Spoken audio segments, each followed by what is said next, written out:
একজন সাজাপ্রাপ্ত আসামি যখন ভারতের মাটিতে বসে এই ধরনের কথা বলে এবং ভারত সরকার সেটা অ্যালাউ করে, তখন অবশ্যই বাংলাদেশে এবং বাংলাদেশের মানুষের এখানে দুঃখের জায়গা তৈরি হয় যে আমাদের ভবিষ্যতে আমাদের সম্পর্কটা কোথায় গিয়ে দাঁড়াবে। তো আমরা এটা হচ্ছে আওয়ামী লীগের পুরনো একটা চরিত্র, যে যখন শেখ হাসিনা যখন বাংলাদেশে 17 বছর ধরে দমন করেছে, তখনও কিন্তু আওয়ামী লীগের সময় কোনো ঘটনা ঘটলে একটা মানে এখানে এক্সট্রিমিজম, টেররিজম এই ধরনের একটা ন্যারেটিভ তৈরি করার চেষ্টা হয়েছে।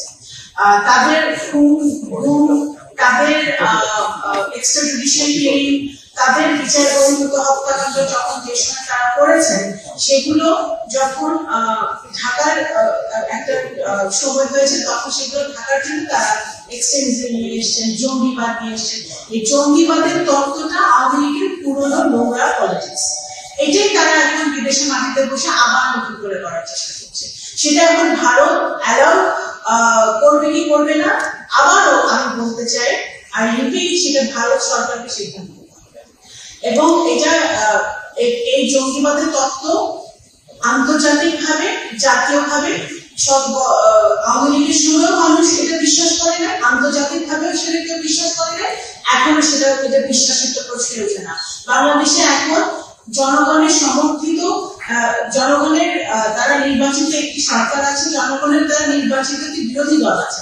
এখানে কোনোভাবে জঙ্গিবাদের কোনো প্রশ্নই উঠছে না। এটা আওয়ামী লীগের পূর্ণ তত্ত্ব, আন্তর্জাতিক মহলে অ্যাটেনশন পাওয়ার জন্য এটা করা হচ্ছে।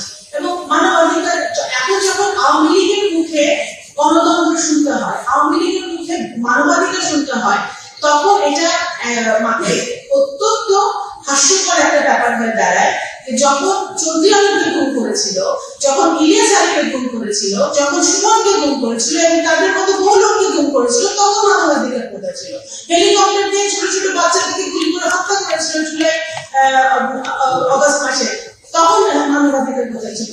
এগুলো তো হাস্যকর ব্যাপার। তো এগুলো আমরা পরিষ্কারভাবে বলতে চাই যে বাংলাদেশের জনগণ দল, মত, ধর্ম, বর্ণ নির্বিশেষে ইউনাইটেড আছে।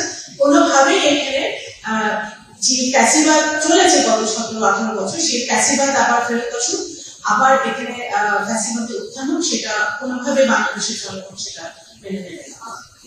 ভারত আর বাংলাদেশের সম্পর্ক উন্নত হোক, সেটা আমি বিশ্বাস করি যে দুই দেশের সরকার, দুই দেশের জনগণ সেটা চায়।